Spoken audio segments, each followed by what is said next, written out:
Keenam, barbershop paradoks. Sudahkah kamu bercukur hari ini? Kalau belum, coba simak paradoks berikut. Pada suatu kerajaan, hanya terdapat satu tukang cukur rambut, dan di daerah tersebut terdapat aturan-aturan yang harus ditaati oleh semua masyarakatnya, yaitu: pertama, semua warga harus mencukur rambutnya. Kedua, semua warga tidak boleh mencukur rambutnya di kerajaan lain. Ketiga, semua warga harus mencukur rambutnya di tukang cukur. Keempat, tukang cukur hanya mencukur orang yang tidak mencukur rambutnya sendiri. Dan pertanyaannya sebagai berikut. Siapa yang mencukur rambut si tukang cukur? Mengingat aturan kedua, tukang cukur tidak boleh mencukur rambutnya di kerajaan lain. Aturan ketiga mengatakan bahwa tukang cukur harus mencukurkan rambutnya ke tukang cukur, yaitu dirinya sendiri. Kalau begitu ia telah melanggar aturan keempat, yaitu dirinya sendiri. Kalau begitu ia telah melanggar aturan keempat, yaitu hanya mencukur orang yang tidak mencukur rambutnya sendiri. Lalu, siapakah yang mencukur rambut si tukang cukur tersebut? Ketujuh, unstoppable force paradox. Unstoppable force paradox juga disebut sebagai shield and despair paradox. Paradoks yang terkenal ini punya teka-teki sebagai berikut. Apa yang akan terjadi di saat ada sebuah benda yang melaju terus tanpa henti, benar-benar tidak bisa berhenti, menabrak sebuah benda yang tidak bisa digerakkan, sama sekali tidak bisa bergerak, alias hanya diam di posisi tersebut? Pertanyaannya adalah, apakah kedua benda tersebut berhenti? Ataukah kedua benda tersebut bergerak? Ataukah juga gaya dari kedua benda tersebut saling tertukar satu sama lain? Kedelapan, Raven paradox.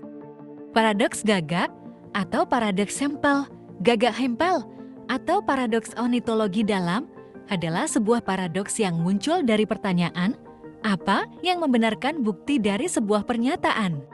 Mengamati benda-benda bukan hitam dan bukan gagak dapat meningkatkan kemungkinan bahwa semua burung gagak berwarna hitam, meskipun secara intuitif, pengamatan ini tidak terkait. Paradoks ini pada dasarnya mengatakan bahwa 1. Semua gagak itu hitam. Jika menggunakan logika saja, maka pernyataan tersebut memiliki kontraposisi dan kontraposisi tersebut berbunyi. 2. Semua yang tidak hitam itu bukan gagak.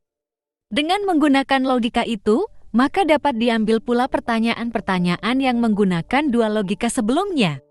3. Nevermore adalah burung gagak yang berwarna hitam.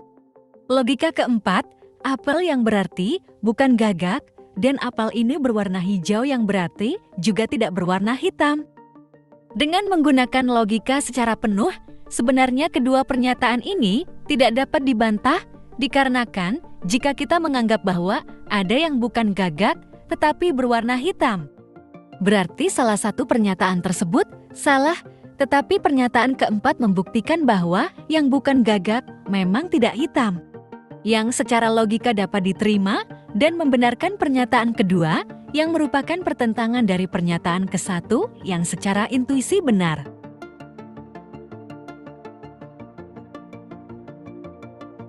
Kesembilan, Grandfather paradox. Paradoks kakek adalah sebuah paradoks perjalanan waktu di mana ketidakkonsistenan timbul saat mengubah masa lalu. Namanya berasal dari deskripsi umum paradoks tersebut, seseorang pergi ke masa lalu dan membunuh kakeknya sendiri sebelum ayah atau ibunya ada. Kita deskripsikan seperti ini. Tony Stark punya anak bernama Morgan Stark. Lalu si Morgan ini pergi ke masa lalu untuk bertemu dengan kakeknya bernama Howard Stark yang masih hidup saat berusia seumurannya. Kemudian pada masa tersebut, sang cucu malah dengan atau tanpa sengaja malah membunuh kakeknya. Riddle-nya seperti ini, bagaimanakah sang cucu bisa membunuh sang kakek? Jika hal tersebut terjadi, apakah itu artinya sang ayah bernama Tony Stark tidak pernah terlahirkan, yang otomatis juga si Morgan Stark pun tidak pernah lahir? Dan itu artinya perjalanan ke masa lalu pun tidak pernah terjadi. Lalu, bagaimanakah sang cucu bisa pergi ke masa lalu, sedangkan dia sendiri pun tidak pernah dilahirkan? dikarenakan dia telah membunuh sang kakeknya sendiri di masa lalu tersebut. Dan itulah mengapa pada kasus para Avenger ketika akan pergi ke masa lalu, Rhodey bilang kepada Bruce, daripada susah payah mengambil Infinity Stone di masa lalu, kenapa kita tidak bunuh Thanos saja ketika Thanos masih bayi? Bruce pun menjawab bahwa waktu tidak berjalan seperti itu. Chrono shift, don't worry about it. Wait a second, let me ask you something. If we can do this, go back in time, why don't we just find baby Thanos, and... First of all, that's horrible. It's Thanos. And secondly, time doesn't work that way. Changing the past doesn't change the future. We go back, we get the stones before Thanos gets them. Thanos doesn't have the stones. Problem solved. Bingo. That's not how it works. Well, that's what I heard. Wait, but who told you that? Star Trek, Terminator, Time Cop, Time After Time, Quantum Leap, Wrinkle in Time, Somewhere in Time, Hot Tub Time Machine. Hot Tub Time Machine, Bill and Ted's Excellent Adventure. Basically any movie that deals with time travel. Die Hard? No, that's not one. This is known. I don't know why everyone believes that, but that isn't true. Think about it. If you travel to the past, that past becomes your future. And your former present becomes the past, which can't now be changed by your new future. Exactly. So Back to the Future is a bunch of bullshit. Terakhir, The Omnipotence Paradox. Paradoks kemahakuasaan adalah keluarga paradoks yang muncul dengan beberapa pemahaman tentang istilah maha kuasa. Paradoks ini muncul, misalnya, jika seseorang berasumsi bahwa makhluk maha kuasa tidak memiliki batas dan mampu mewujudkan hasil apapun, bahkan hasil yang kontradiktif secara logis. Argumen teologis yang didasarkan pada paradoks kemahakuasaan terkadang digambarkan sebagai bukti untuk melawan tesma.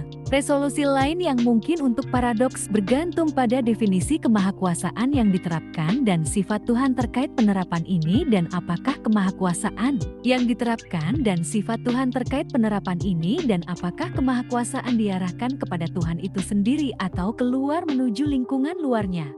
Paradoks ini berisi riddle seperti ini. Mungkinkah Tuhan menciptakan batu yang begitu berat sehingga bahkan mereka tidak dapat mengangkatnya? Ini adalah pertanyaan paradoks karena jika Tuhan dapat menciptakan sesuatu yang tidak dapat mereka lakukan, maka mereka tidak akan maha kuasa. Demikian pula, jika Tuhan dapat mengangkat batu itu, maka itu berarti mereka tidak dapat menciptakan sesuatu yang tidak dapat mereka lakukan, yang mengarah ke hasil yang sama.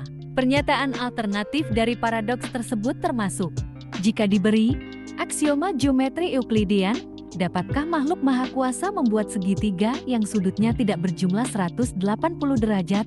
Dan dapatkah Tuhan menciptakan penjara yang begitu aman sehingga dia tidak dapat melarikan diri darinya? Tanggapan umum dari para filsuf Kristen, seperti Norman Geisler atau William Lane Craig, adalah bahwa paradoks tersebut mengasumsikan definisi kemahakuasaan yang salah. Kemahakuasaan, kata mereka, tidak berarti bahwa Tuhan dapat melakukan apa saja, melainkan bahwa Dia dapat melakukan apa saja yang mungkin sesuai dengan sifatnya. Perbedaan itu penting. Tuhan tidak dapat melakukan absurditas logis. Dia tidak bisa, misalnya, membuat 1 tambah 1 sama dengan 3. Demikian juga, Tuhan tidak dapat menjadikan makhluk lebih besar dari dirinya sendiri karena Dia, menurut definisi, adalah makhluk terbesar yang mungkin. Tuhan terbatas dalam tindakannya pada sifatnya. Alkitab mendukung hal ini, tegas mereka, dalam perikop seperti Ibrani 6:18 yang mengatakan mustahil bagi Allah untuk berdusta. Sedikit sejarah, omnipotence paradoks berasal dari abad ke-12 Masehi. Pertanyaan ini diajukan oleh Averroes alias Ibn Rushd, seorang cendekiawan Muslim. Bahkan, Thomas Aquinas, seorang teolog Kristiani, juga pernah mengajukan pertanyaan serupa terkait paradoks yang cukup kontroversial ini.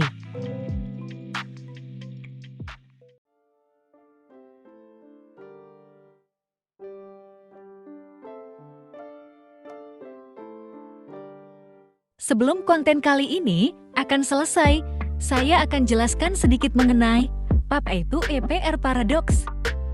Paradoks Einstein-Podolsky-Rosen adalah sebuah eksperimen pikiran yang digagas oleh fisikawan Albert Einstein, Boris Podolsky, dan Nathan Rosen, yang mana mereka berpendapat bahwa penjelasan realitas fisik yang diberikan oleh mekanika kuantum tidak lengkap. Di makalah tahun 1935,